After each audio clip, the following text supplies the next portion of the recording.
Columbia Yacht Club is a very unique organization. It's a floating yacht club, and it's over 100 years old and has had the unique distinction of being afloat all that time.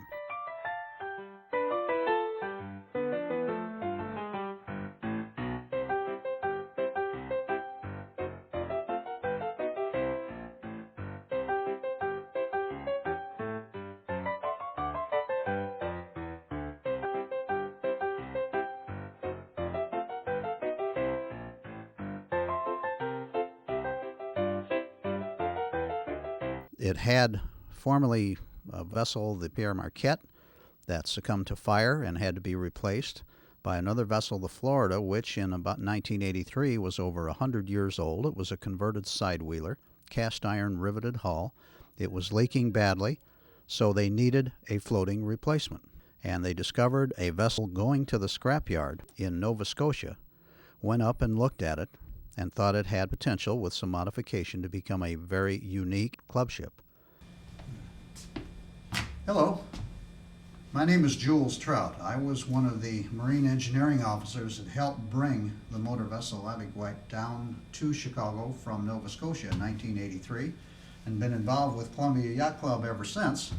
And one of my fun duties aboard is to volunteer to give engine room tours. This is a very unique ship. Obviously, it makes us a very unique yacht club as well.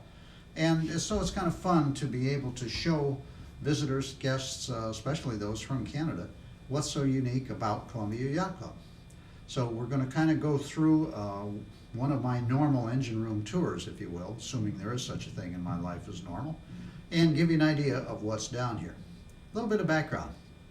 This vessel is very, very unique. It was built, keel was probably laid around 1945 and entered service in August of 1947, and was the only way to get to Prince Edward Island from the mainland up in Nova Scotia. It had 2 or 3 predecessors, and when this one was built, it had to have ice worthiness because the ice in the Gulf of St. Lawrence gets pretty thick. It had to be extremely maneuverable, relatively shallow draft, and as I say, very maneuverable, very powerful, able to carry railroad cars and automobiles, which it did. When you enter the ship now, you come in on the rail deck. There are 3 parallel railroad tracks carrying up to 18 railroad cars and or locomotives. There was room up on the deck above it for 68 automobiles, and all of that equipment entered the vessel from the stern, so it backed in to the port to take on rail cars and automobiles and of course people. Typically carried up to 250 day passengers, could carry up to 950 people. We get about that many now on 4th of July fireworks night down here. But again, very unique vessel. At one time, one of the largest icebreaker in the world, one of the largest yachts in the world. We came down the seaway, registered as a yacht for, somebody told me once, just under $80 instead of paying on the basis of gross tonnage. So that was kind of nice. Again, let's start a little bit now about specifics of the vessel itself. It is a diesel-electric drive, and the reason for that was it had to have very fast response to changes in both RPM and direction of turn of all 4 propellers. It has 2 forward and 2 aft, or in naval terminology, 4 screws. For variability, you can turn the vessel in its own length, you can wobble it sideways, just an incredibly maneuverable ship. We'll show you these consoles here in the control room where we are now, just outside of the main engine rooms. There's a set of these 2 console or pedestals up on the bridge. There's another set back aft in a little doghouse-like structure at the extreme stern of the ship, and that's where the actual maneuvering took place when it backed in to pick up automobiles and rail cars, or of course to discharge them. There are 2 pedestals, as I said, up on the bridge, and they are a little shinier than these. These have been sitting for about 20 years with no service and nobody polishing the brass, so they've kind of deteriorated a little bit. But the function's still the same. This vertical lever controls, it's in a neutral position when it's dead center. And you can bring it back astern, or bring it ahead, and the further ahead you go, or astern you go, the higher the RPM. And there's an RPM gauge for each of the propellers that respond to that control change, right here on the top of the panel, and some warning lights and so on. Ship's telegraph was for, obviously, this was an emergency station, because down here with no windows, we have no idea where the vessel is or what dangers might be pending and so on. So the bridge or the aft station would ring down a command for things like slow ahead, slow astern, and so on. And the needle would shift, and then we would go up to that position and recognize that signal. The corresponding needle up on the bridge or wherever it came from would then equal the same. So again, this was the emergency control area. Primary up on the bridge underway and backing in and out to take on cars or discharge them, the one back on the stern.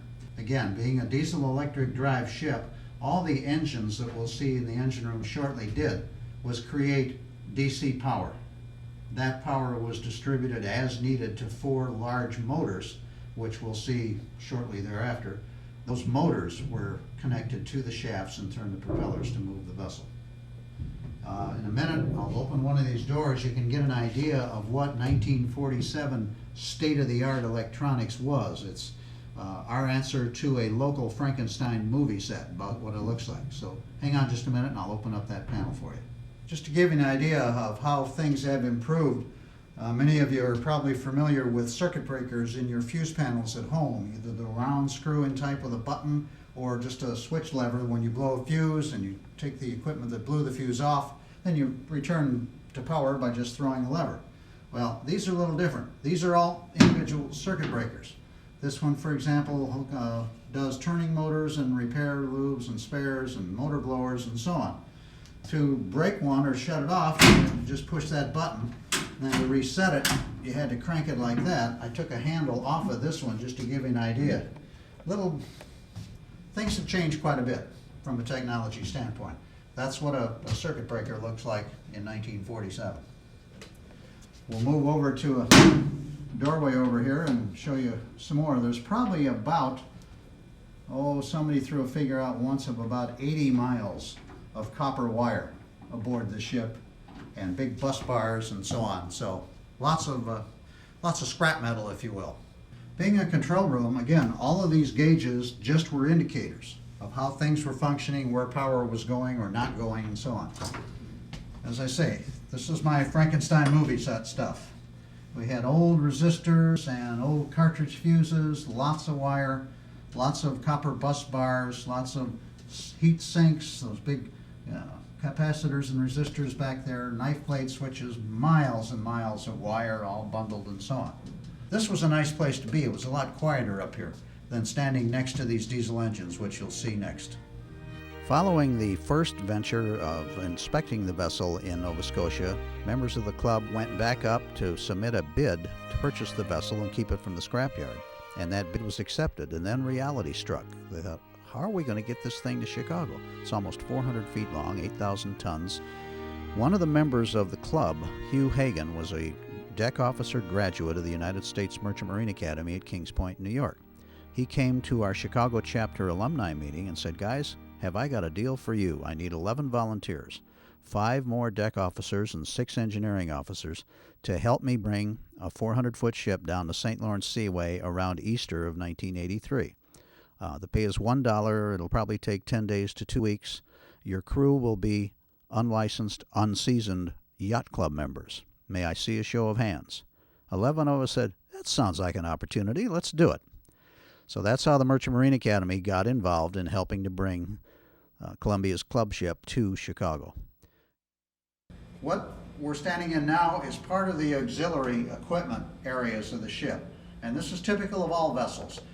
Away from the main boilers or turbines or whatever propulsion system the ship has, usually all the auxiliary and support equipment is scattered around near it or around its periphery. For example, on my left, this is one of the 3 ship's generators. These generated power for the ship's use, not for its propulsion system. They were just smaller versions. On my right here is what's called a general service pump. This is a vertical shaft centrifugal pump, and you'll notice there are 5 wheels here. Those are valves. Those are intake valves. And over on this side, you can't see all of it, but there are 5 similar discharge valves. What that means is you can take suction from one of 5 places and send that fluid to one of 5 other places. And the way the ship is built, I'm standing now about 2 feet to 3 feet above a steel deck plate, which you would think is the bottom of the ship, but it isn't. It's the top of the double bottom tanks. The bottom of the vessel is actually about a 4-foot tank, if you will, longitudinally, basically almost the whole length of the ship, and partitioned appropriately. And that's where you start with carrying fuel oil. One of the reasons this vessel was taken out of service in 1981 was that when all 8 engine units were running, it burned 55 metric tons of fuel oil a day. When oil was cheap, that wasn't a major consideration. But in recent years, as oil prices went up, it became more and more expensive to operate this ship. And that's why it was replaced by a newer, more fuel-efficient version. But in any event, in each of those tanks, which are down below me, as you got rid of the oil and used it for fuel for the engines, you created a void, and the weight, the center of gravity of the ship started to move up as you got rid of weight down below, and it started to become top-heavy. So to counteract that, you fill those tanks with water after you got done using the oil that was in them. And to do that, you could take suction from overboard, which this vessel did, through one of these valves, and then you could direct it to appropriate tanks through one of the other discharge valves. Or if you had a tank you wanted to pump out, you would take suction from one of these and direct it somewhere else, either overboard, assuming there was no oil contamination, of course, or anywhere else to build your ballast tanks in the vessel. But that's why these are called multi-service pumps. Now we're going to continue just around the corner, because when you have different fluids in a tank, you have to clean the tank out, and you also get rust and scale and deposits of debris that you don't want in the water or in the fuel, certainly. And you have to get those out. So we'll show you how that's done. This device is called a De Laval oil purifier. Strange looking thing. It kind of looks like a pressure cooker. And in some respects, it is. This holds the lid down. You pull these up and screw them down tight. And if you want to see what's inside, it's going to be a little difficult, but there is a spinning bowl in there. And the dirty fluid coming from one of those tanks would come in here, and any particles, this spun about 10,000 revolutions a minute, and any particles were thrown up and over the lip and down into an opening and just overboard or to garbage or whatever. The pure fluid went to the center and was sent to what's called a day tank, meaning a day's supply of oil, for example, typically fuel oil. And so that's how we get the debris out of the fuel oil that's left by the water or whatever else was in the tank at one time. Here's some other auxiliary equipment. This is a heat exchanger, kind of a shell and tube type unit. There's a tube sheet here with a lot of holes, and tubes are bent in a U, kind of like a trombone slide. And they're inside there, and typically, in this case, either hot water or steam would go around the tubes and heat them, or there'd be steam in the tube. Since the diameter of the incoming and outgoing pipes are different, that tells me this was a steam water heater, and steam came in through the top, and as it condensed, it went out through the smaller tube and heated water in the shell of this unit, and that hot water could have been for domestic service or heating, or predominantly for domestic service. Okay, if you notice too, I used the flashlight as a pointer. This was a great and the only real communication tool down here. The diesel engines are locomotive size. The noise was incredible just when they were running. When we were going through ice fields and cracking up to 16-foot thick ice outside the hull, that doubled the noise volume, so we all wore earmuffs, and when you wanted somebody's attention, you would shine a light in their face and catch it. Their eyes would see that light, and they'd know you wanted to talk, and then you'd get right up to each other and literally shout at each other and communicate. Works in dimly lit bars too, I might mention. But you never go in an engine room without your flashlight and your channel locks if you're a good marine engineering officer. Okay, we're on the floor now between 2 of the 8 main engines. There are 4 in this engine room and 4 more in the aft engine room. And these are 12-cylinder Dominion Sulzer diesel engines. They're broken into 6-cylinder groups. This is 6 cylinders here, 6 cylinders down there, with a generator in the center. And here we have the control for this engine as far as direction of rotation and speed. I have to laugh at that because it only ran forward and it only ran full speed. If it didn't, we wired the governor shut so it would stay at full speed. But this was a control panel and indicators of oil, just like indicators in your car. Oil pressure, temperature, things of that nature. These engines were water cooled with fresh water. Now the ship worked in salt water, so you couldn't use salt water in the engines because of the mineral content. It would cake up. So they had fresh water cooling the engines. That water was sent to a heat exchanger and cooled by seawater and sent back to the engines, much like the radiator in your car takes the heat out through the air passing over those fins in the radiator and then sends it back to your engine. This device up top here, this is how you start a diesel engine, or at least these, with compressed air. You would pull on the chain and that would open this valve, and the compressed air would get the pistons to start moving, and when they got up to speed you would open the fuel valves, and then the fuel would get in the cylinders and ignite and keep the engine running, and off it went. Each cylinder had its own fuel pump. That's what these are. And this platform also provides an area where you could get up here and work up on the top of the engine. There's a lot of valves and things to be, exhaust valves to be adjusted up top here, fuel distribution ports to be sometimes reset. But pretty much these were very reliable and self-sufficient engines, meaning they didn't need a whole lot of tuning or fussing with or anything other than keeping them lubricated. What was unique about this trip too, you need licensed officers on any merchant ship, as you do on any naval vessel, but let's talk about the merchant marine. You have licensed officers, both deck and engineering, and then you have enlisted men in the crew, where our crew had never been on a ship before. They were Columbia Yacht Club members.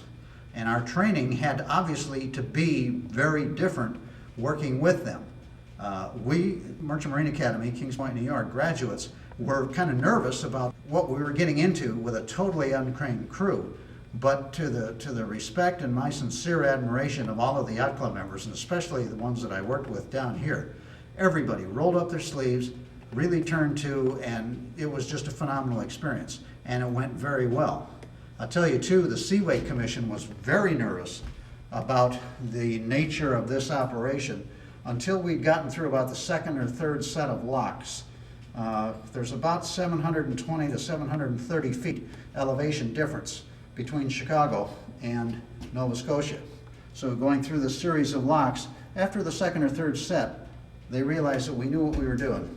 And in fact, at the end of the Seaway, we all got a medallion commending us for our safe passage through the Seaway and our professionalism and so on. So that was kind of a nice tribute, not just to the Kings Pointers, but to the whole crew of this beautiful vessel. There's one section in this filming that's simply time-lapse photography, just showing some of the activity on deck coming into an area of one of the locks. And each time there was this bevy of activity. So we thought it'd be kind of fun to shoot a time-lapse of it and give you an idea how much went on.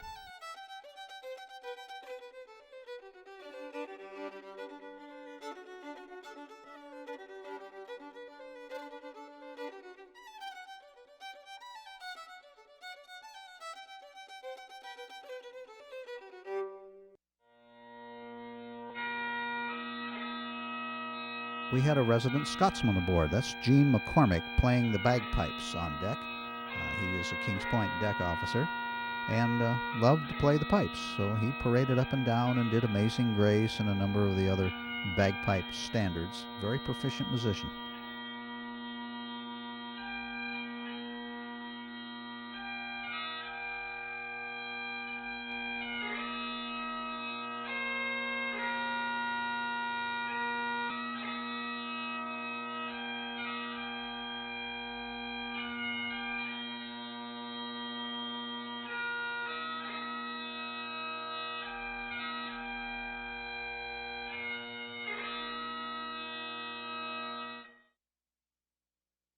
This device is kind of unique to vessels and near and dear to the hearts of marine engineers who think steam is the best kind of power ever.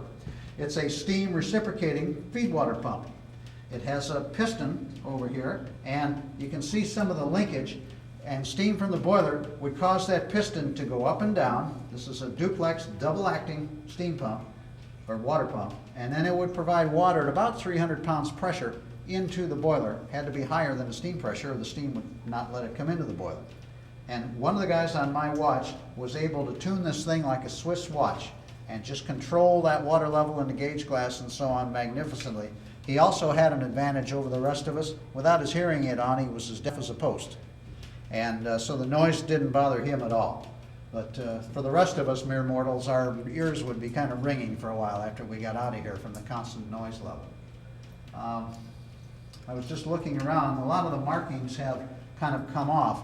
A lot of the nameplates on the valves had been taken as souvenirs, so we had no idea, really walking onto a strange ship, what any of this stuff was. Well, we knew what things were, but where the controls were and what was in the tanks and so on was kind of a mystery. So all day Saturday, I went to the hardware store first thing Saturday morning. I bought all of their masking tape and marking pins, and we started in. We'd open a tank and see if it was fuel oil or lube oil, if it was fresh water or salt water, bilge or ballast, and then we'd label it and close it up and then follow the pipes to it and from it back to pumps, label the pumps, trace the conduit from the pumps back to a switch someplace, label the switch box, and that's how we started.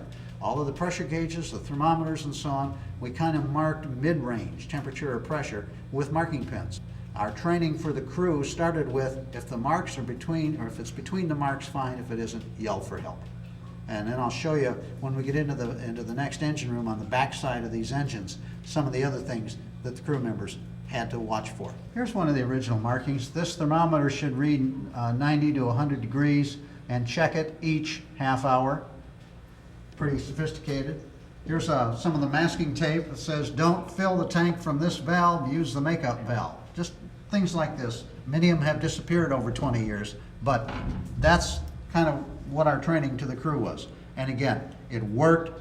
These folks just worked their little fannies off. They couldn't have been happier with them and how they all pitched in. And by the time we were done, it was almost a click. This was kind of our ship.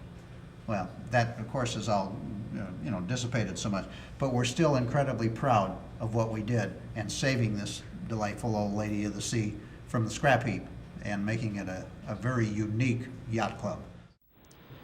This was the first time I had been on an icebreaker, and we got an opportunity firsthand to see what an incredibly powerful and well-built vessel this was. It had been designed specifically for service in the Gulf of St. Lawrence.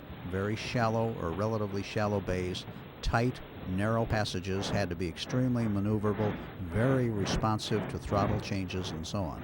And of course it had to tolerate ice. We got a lesson in that literally right from the get-go. There was a map hanging on the wall in the cafeteria area, and that traced the daily progress of our trip. And it started out with ice, roughly 2 to 3 feet thick. And then the next mark was something on the order of 5 to 6 feet. Then it got up to about 8 to 10. Then it got to 12. And at one point there was a mark on the chart that said, "Holy," we'll refrain from the picturesque description, but it was about 16 feet thick. That was the thickest ice we came through. As noisy as it was in the engine room with just the diesels running, you have no way to describe adequately what it was like going through that thick ice. It was literally just a continual explosion of horrendous magnitude.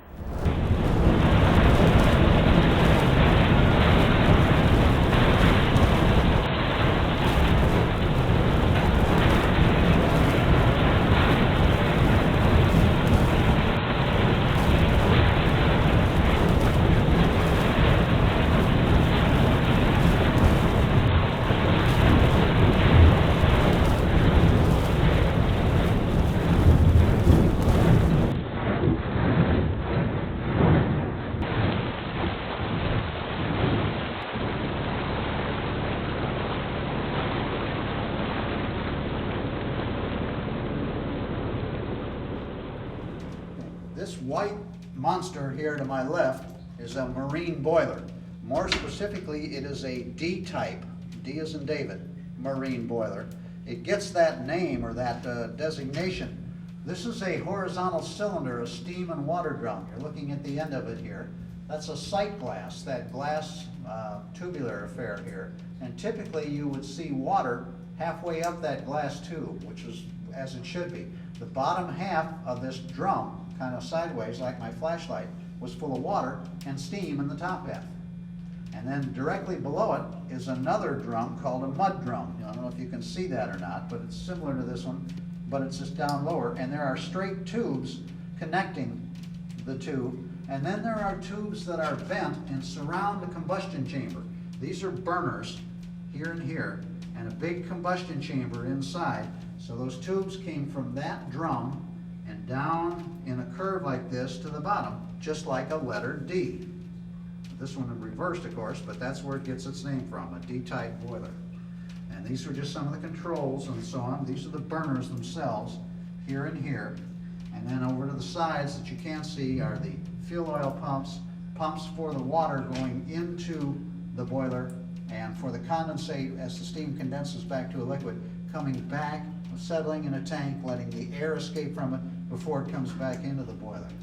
The vessel ran, as I said before, from the power generated by these engines, but the boilers were used for the heating the living spaces of the ship, for cooking up in the galley in the dining room, that was all done on steam tables, and for heating those cars up on the rail deck in the wintertime.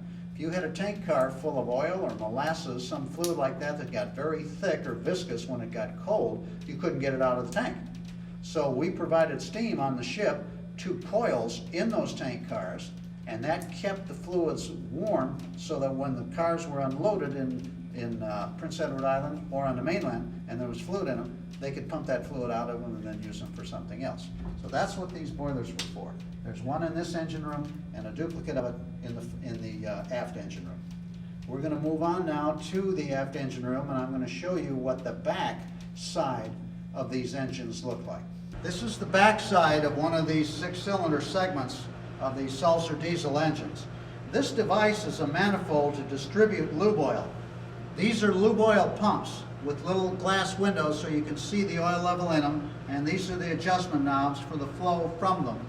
And the oil is distributed. You see all these little capillary tubes at various parts of the engine. That's what they're for, and these are the pumps. It's like the oil pump in your car, again, but you just have one. These have multiple units, and the guys on my watch always had to open this little flap, and you could see the level of oil in this tank. Right now it's right about there. I told them I never wanted to see it below about halfway in that sight glass. So religiously they had to come around and check the oil in each of these engines and keep it full all the time on their watch. The watches, by the way, were 4 hours on and 8 hours off. I was in charge of the 4 to 8 shift, so we were on duty from 4 in the morning till 8 in the morning, and then again from 4 in the afternoon until 8 in the evening. And that's very typical. Then you had an 8 to 12 and a 12 to 4 watch. Okay? So we're going to move down a little bit to the center area here. I'll show you some of the cooling lines for the generators, which were in the center between these pairs of 6-cylinder engine components, and also how we checked oil level in some of the tanks down below us. So that's the next stop on the tour. Follow me. All right, this is the center section. This is the generator between the 2 6-cylinder units. Over here, this structure is a fuel oil filter, and in it are 2 vertical stacks of discs about 4-inch diameter, and they're window screen. And there's some coarse window screen, kind of wide openings, and then fine mesh, and they're staggered, coarse, fine, coarse, fine. So you have a stack of them, and they go in one side or the other in this housing. And there's a lever at the top to control which stack the oil is flowing through, the fuel oil, before it goes to the oil pumps and into the cylinders and so on. And they're changed or cleaned every watch. You take one stack out. Over on the side of the vessel there's a stainless steel sink and kerosene, and you take a brush and scrub each disc, and then put it back in the unit. There's a marking up here. These were last cleaned on April 8th of 1983. So that was just about near the end of the trip. And then, as I say, you'd throw the lever, and then the clean screens would get the fluid, and then you take the dirty ones out and so on. Remember I talked about checking oil levels. This is a dipstick. If you listen, that noise you hear is the stick itself hitting the bottom of one of the tanks down where I'm standing, and it was calibrated, and that's how you knew how much oil was in that tank. That was a lube oil tank down below us. Over here are the cooling water lines for the generator. The only way I could get the guys on my watch to remember that the cooling water came in on the right and out on the left was that your heart is on your left. It's always warmer. So feel these each time you walk by. The one on the left should be warmer than the one on the right. That tells you that cooling water is flowing through the generator area and removing heat buildup from the generator itself.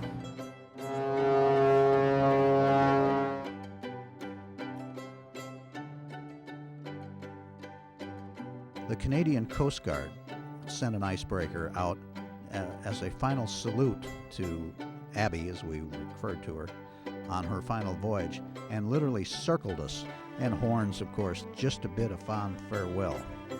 The other unique thing, too, was the emotion and genuine desires, good wishes on the part of the Canadians who had, of course, traveled aboard this fine vessel. It was the only way to get to Prince Edward Island for so many years. Every time we went under a bridge or in the locks, there would be people there with signs, "Safe voyage, Abbey, we'll miss you, we'll come down and visit you," and dropping flowers from the bridges and so on. It was just a very, very nice display of their emotion and love for this vessel.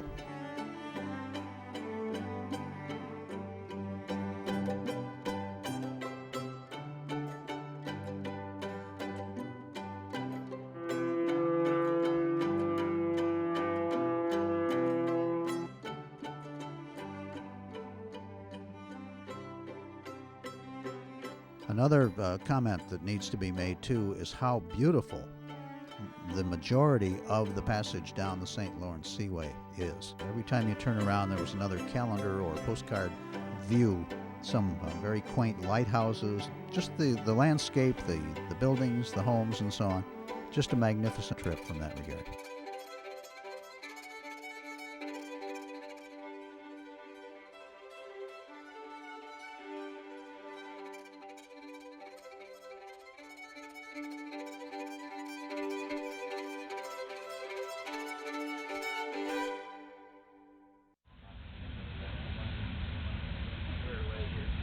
Every section of the Seaway required a pilot on board to assist in the safe passage of a vessel through that section of the Seaway. These gentlemen were typically licensed officers, but certainly licensed as pilots, and had to know their respective section intimately as far as any unusual currents, underwater obstructions, reefs. So every once in a while we would see a boat come out and one individual get off and one come aboard for the next leg of the voyage.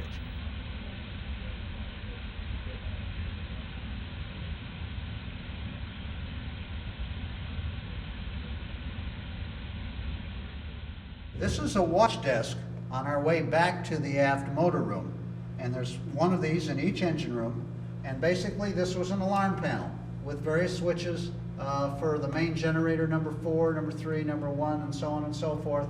The saltwater pumps, the auxiliary aft generator. If there was a low water pressure or low oil pressure, these lights would flash, horns would go off. You could use these switches to turn off the alarms and so on. And there were logbooks here, and every watch you maintained a record of the start of the watch, the level in a tank, at the end of that watch, the corresponding level in the tank, so we knew how much fuel or lube oil we were using. We must have left a heck of an oil slick, come to think of it. During the voyage, we figured out we lost about 140 gallons of lube oil a day just to leakage. We almost did not make it from the start of the trip to the midpoint, which was roughly Montreal. We almost had to shut down and be towed into port. We were that close to being totally out of lube oil and limped into Montreal. Then we were able to take on both fresh water that we lost from leakage and lube oil to finish this up for the balance of the trip. The Saturday before we sailed, a truck was backing up to the gangplank to drop off 14 cases of beer. And I happened to be at the top of the gangplank, and he asked me if I'd sign. I said, sure, what do I care? And I'm thinking, gee, there's 12 Kings Pointers, almost 60 yacht club members, and some Canadians. 14 cases, that's not nearly enough. I made the one of 4. We took on 44 cases. That got us halfway to Montreal. So I think what we just saw there was taking off the empties, which were worth 10 cents apiece, and they paid for our ration in Montreal that got us to Chicago. There's one area that seems to contrast with the quaintness of the lighthouses and older homes and so on. It looked like spaceships and geodesic domes and what have you. That was in Montreal, and some of the structures left over from the World Fair.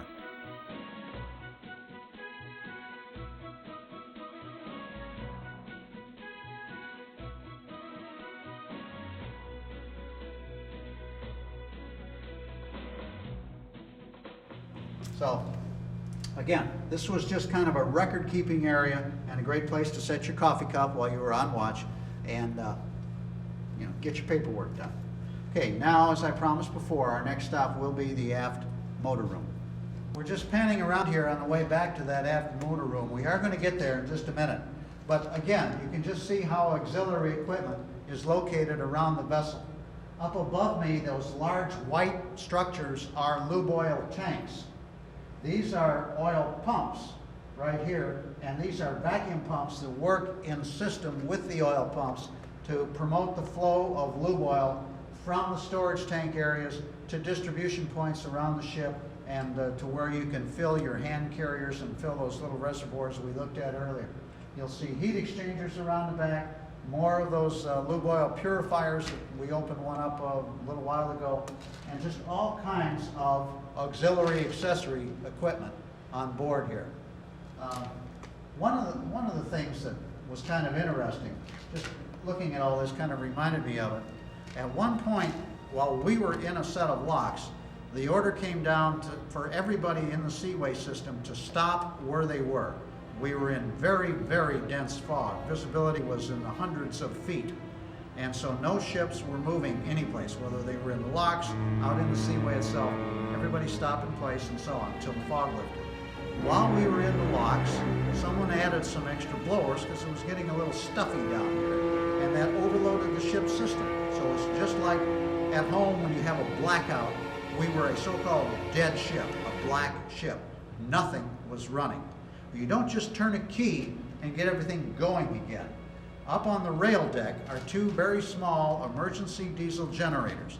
They provide just enough power to get a small fuel pump, a small water circulating pump, a small vacuum pump, and things of that nature started. Those in turn are enough to start the three ship's generators, one of which is right here on my left, and get those running.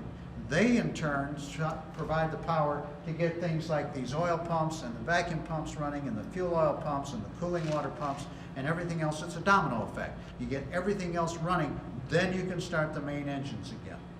Now it took us about 27 minutes from Black Ship to be back in running condition, and we were flying. We were back and forth between engine rooms, and just everybody was running around doing all this stuff and trying to remember where the valves were and so on, but we got it running. And then we all kind of just wilted a little bit.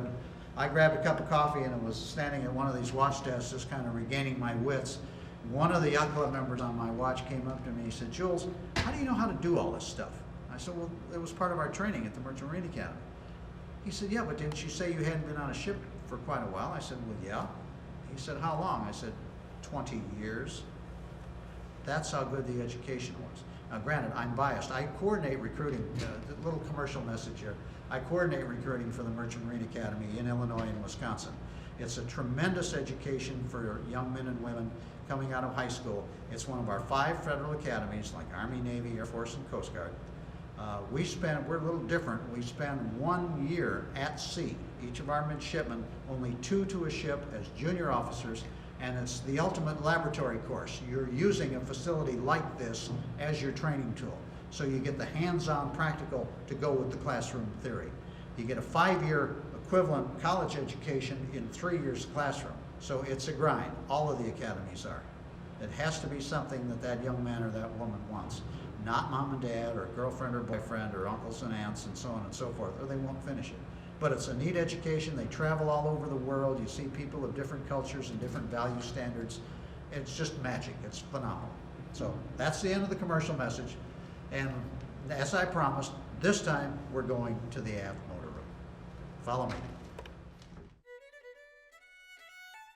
Every time you club members come into our glamorous dining room for a meal, remember this footage shot of the galley and cafeteria style eating area. There were no bulkheads separating the galley from the eating spaces. There was a short wrought iron railing forming an aisle and a stainless steel counter where you slid your tray along rails. However, the quality of the food prepared by the club members on the galley staff was absolutely superb.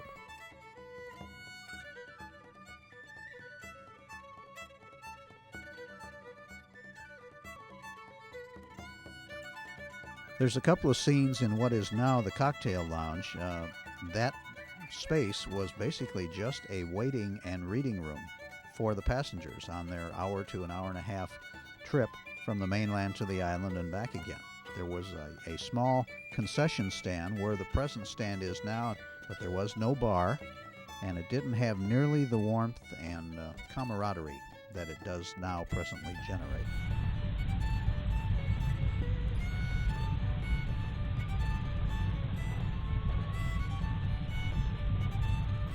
We had made a snowman, and it just shows that you don't have to go to football games to find guys taking their shirts off in very, very cold weather.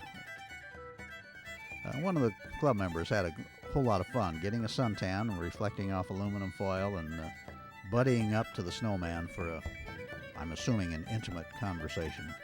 Just one of the fun things that went along. There was a lot of hard work, but there was also time to play.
Okay, as promised, we are finally in the aft motor room. I thought I'd show you first just some of the components so you get an idea of size of those locomotive size engines. This is one of the pistons from one of those 6-cylinder elements of the diesels. This is a cylinder sleeve, a liner for those engines, just a valve here. But this will give you an idea about their size. The ones in your car are probably about that big around and about that high. So a little bit different, and these move up and down about 3 feet. We're going to pan around just so you get an idea of what's here in the aft motor room. There's a comparable space like this up forward, but this one is open a little more, so it's easier to see some of these key components. Starting up here, this is another lube oil tank, that white structure there, and there's another one in the center and another one over on the far side. This big green monster is not the wall in one of the baseball team's stadium out east. I think Boston. Forgive me if I don't know for sure. But in any event, this is a motor. And there's where the shaft coming out of the motor eventually works its way to the propeller aft, or one of the two propellers. This would be the port aft motor. Now, this thing is probably about 20 feet high from its base to the top here, roughly 12 feet across and about 12 feet deep. So a pretty hefty piece of hardware. This electric motor is called jacking gear. It turns very, very slowly and only when we're in port and no power is being generated for propulsion. In other words, this motor itself is not turning to move the ship. What this does is turn the rotor about once an hour. Not enough to put any real thrust on the propeller, but enough to keep the bearings lubricated so that the shaft doesn't seize or bind up in the bearings. That's its only purpose. Now, coming down here, you see where the shaft comes out of the motor and into another massive structure. This big block is called a Kingsbury thrust bearing. And I refer to it during the tours, this is where push comes to shove. Some point in time, when the propeller is turning back aft, you have to, let's say that where the light's coming out here is the propeller end of the shaft. You have to take the thrust coming from the propeller, pushing the shaft this way, and transmit it to the ship. That's what this device does. Picture the shaft with a ring in its center, a big disc right in the middle here, polished on both faces.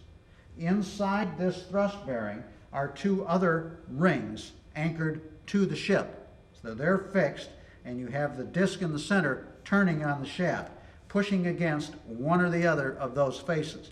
Now the movement is obviously in thousandths of an inch with an oil film in between, but that's what this device does. Another thing of interest, these are the same size as the thrust bearings on the original Queen Elizabeth. They had to be for this ship because of the nature of its power in ice. The tremendous thrust needed to break, as I said, we broke through 16-foot thick ice in the Gulf of St. Lawrence. This vessel had to function year in, year out, day in, day out in the wintertime in the ice. So the thrust necessary, the sheer force to push through the ice was taken up by these massive devices, these Kingsbury thrust bearings. I just thought I'd come down here so you get an idea physically of the size of these motors. I'm 6'1", and I am trying to stand up straight. Here you get another feel for the size of the motors, the size of this Kingsbury thrust bearing, the dimensions of the shaft. It's about 2 foot diameter at this point. The steering gear, just the immensity of this equipment that was necessary to make the ship move. The portion of the film where you see a lot of very modern stainless steel skyscrapers, glass and shiny metal and so on, that's in Detroit, coming through Lake St. Clair and through the Detroit River. There's a structure or two that look like big silos that you'd see on a Midwestern farm, but however, that's the Renaissance Center in downtown Detroit. This ring here on the shaft, this white ring inside that shroud, has teeth on the outside of it. And again, you see a motor and a jacking gear. So that turned this shaft, again, maybe once an hour, just enough to keep the bearings. This is a support bearing right there in that housing, just to keep that from binding. Another thing I had the folks on my watch do, obviously oil through this Kingsbury thrust bearing was very key. You may not see it too well, but there's a little red rectangular flap right there. They'd open that up and you could watch oil flowing through the pipe. And if they didn't see oil, they were instructed to yell for help at the top of their lungs. But they would, every time they walked by, they would open that lid and be sure oil was in there. There's a small fire extinguisher. One thing I hadn't pointed out before, I'm looking around as I'm talking and I don't see one readily, but we'll cover it later when we get further aft a little bit. The ship's fire extinguishing method was carbon dioxide. If you had a fire aboard in this compartment, it would smother it by filling the compartment with CO2. Of course, you'd have to remember to have everybody leave the compartment because otherwise they would suffocate, and that's not a desired feature. Over on the bulkhead, back aft of me here, are wedge or pie-shaped bearing plates. They're about 1 foot across at the top and maybe 6 inches at the bottom. They're over there in those racks. Those are what form the solid or stationary bearing surfaces that disc on the shaft itself would rub up against. And as you can see too, you're starting to notice the sides of the ship are no longer vertical. It's starting to slope inward. The strengthening here in the hull, the stable, rigid pieces are closer together for more security and strength. And that's all because of the tremendous strain put on the bow and the stern of this vessel moving backward or forward in ice. When I'm talking about ice too, I should point out, icebreakers don't break ice by ramming it. If you ever look at the bow of this vessel, it has a curve to it and then down. That helps it ride up onto the ice. The weight and thrust of the ship crushes the ice and pushes it to the sides. Not by ramming it, but by literally crushing it and pushing it away. There are times when it gets stuck. Like anything else, it can get up in there and it didn't quite have enough oomph and it gets stuck. Now you can't just back out. You have to kind of wiggle and loosen it before you back out. There are saddle tanks on each side of this vessel. We walk past them in the engine rooms. They're on the outboard sides of the ship.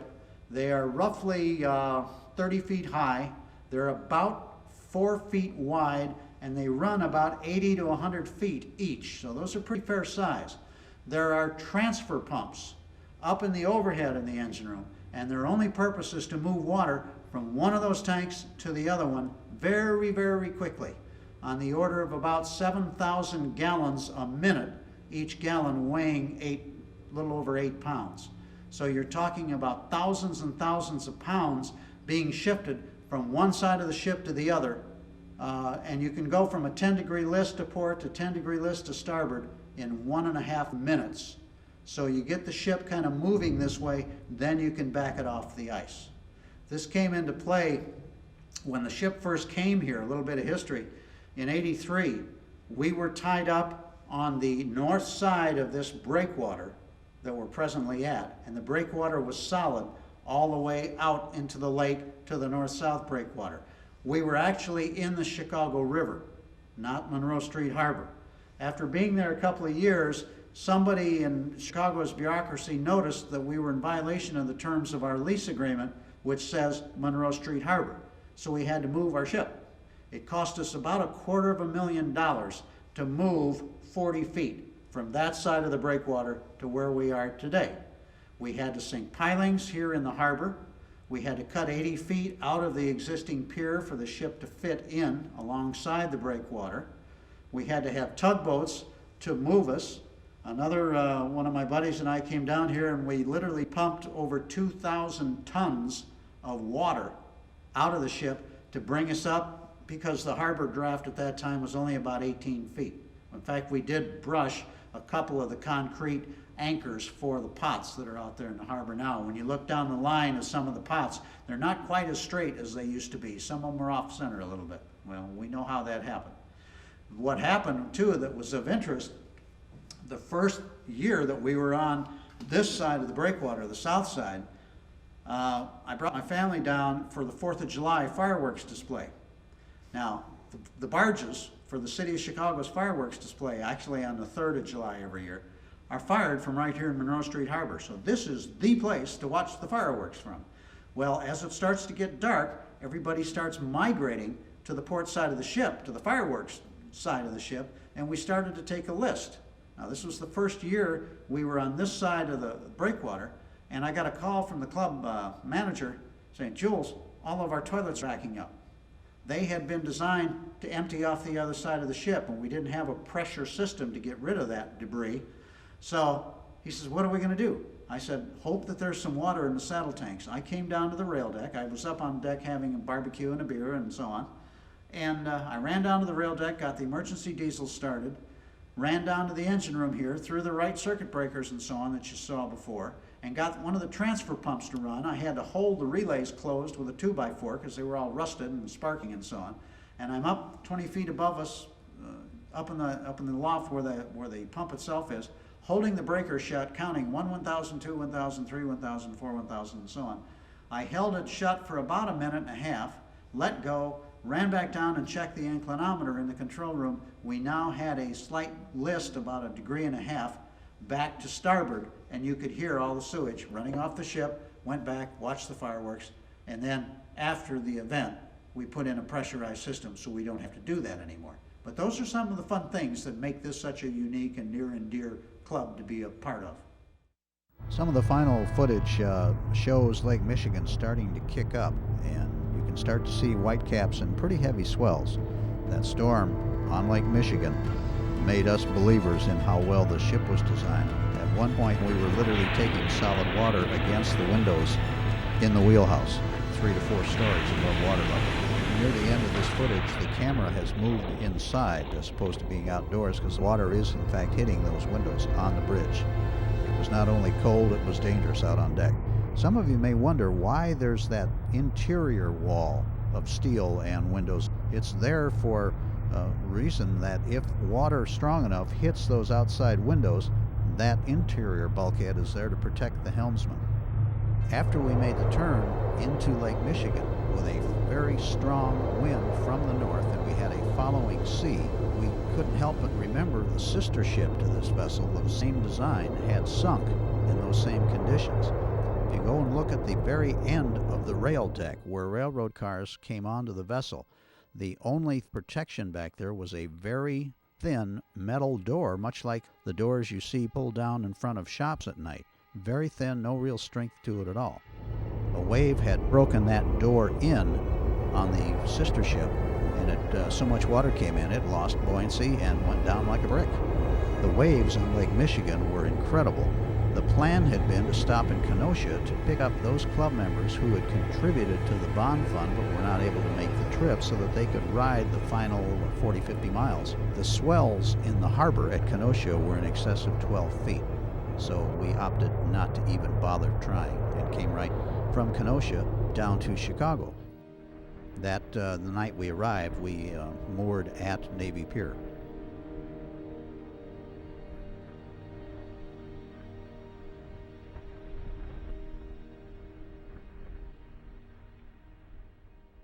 On the way back to the aft steering room, or steering gear room, this is a machine shop area. This is typical of all ships too. When something breaks, if you don't have the spare part, you can't run down to Ace Hardware for it, so you make it. We would carry a lot of bar stock and sheet metal and things of that nature. There would typically be a milling machine, a metal lathe, a drill press, all kinds of equipment of that nature.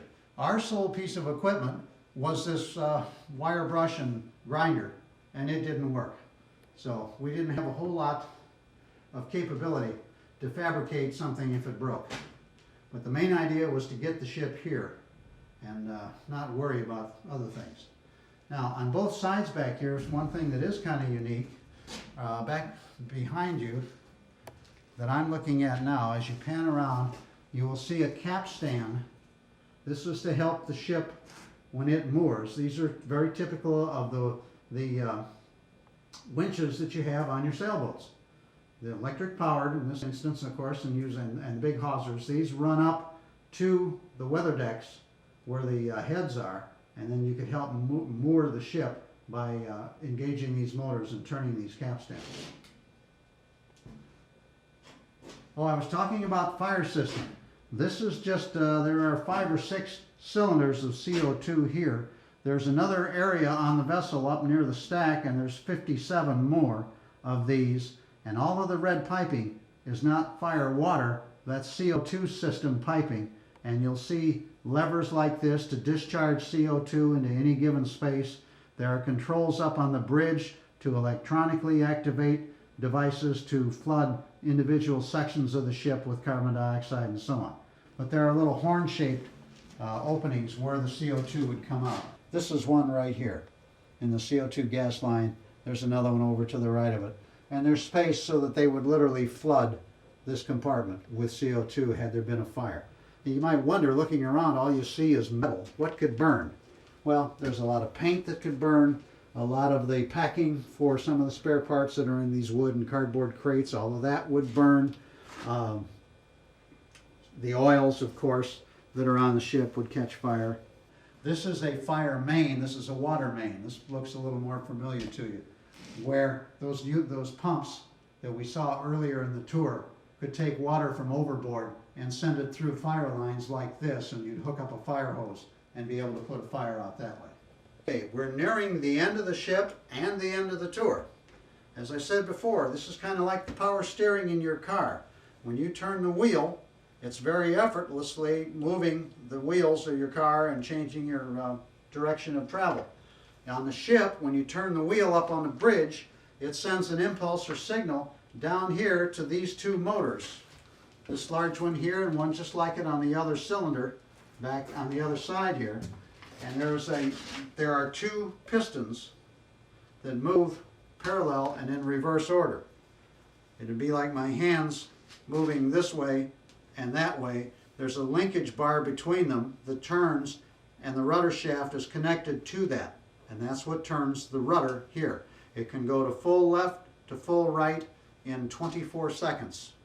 From full one way, full the other.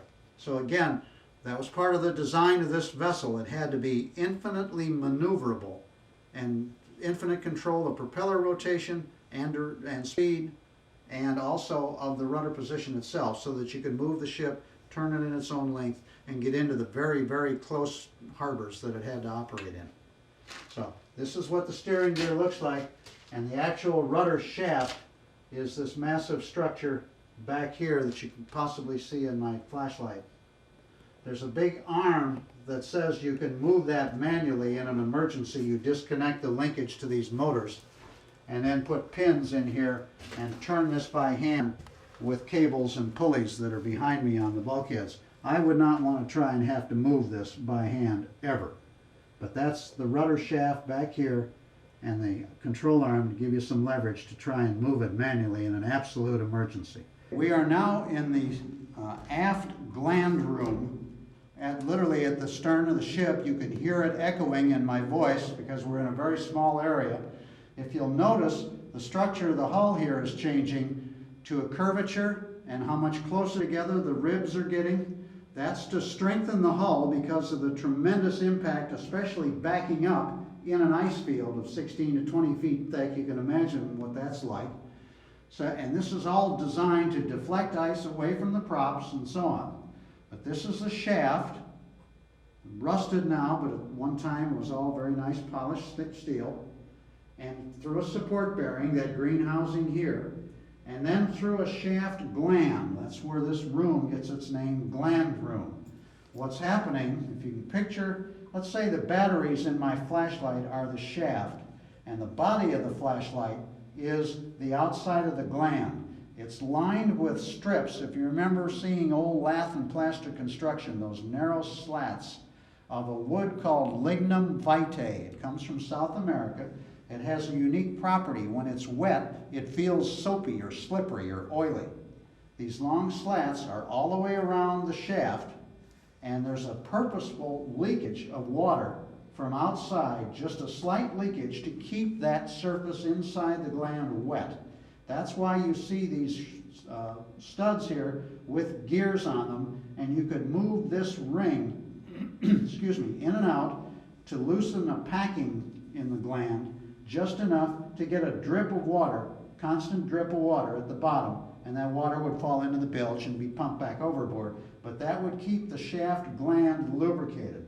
Now, since we're sitting and not running anymore, we've tightened these glands so there is no more leakage. That's why they've become rusted and so on. But that's where the shaft goes out through the skin of the ship and how you lubricate that gland so it turns freely. People would say, my gosh, it's leaking. Well, yeah, it's supposed to. By the way, the diameter of the prop is about 13 feet, tip to tip. And they are incredibly strong blades to be able to chop up the ice and handle it as they were backing into it or pushing or pulling forward through it. I thought I might give you a little perspective here on these automatic watertight doors. They separate the gland room from the motor room. There's another set that separates the motor room from the engine room, the aft engine room, another set aft to forward engine room, and so on. So the ship is divided up into 6 segmented compartments, and they're automatically controlled from up on the bridge or in the control room where we first started our tour.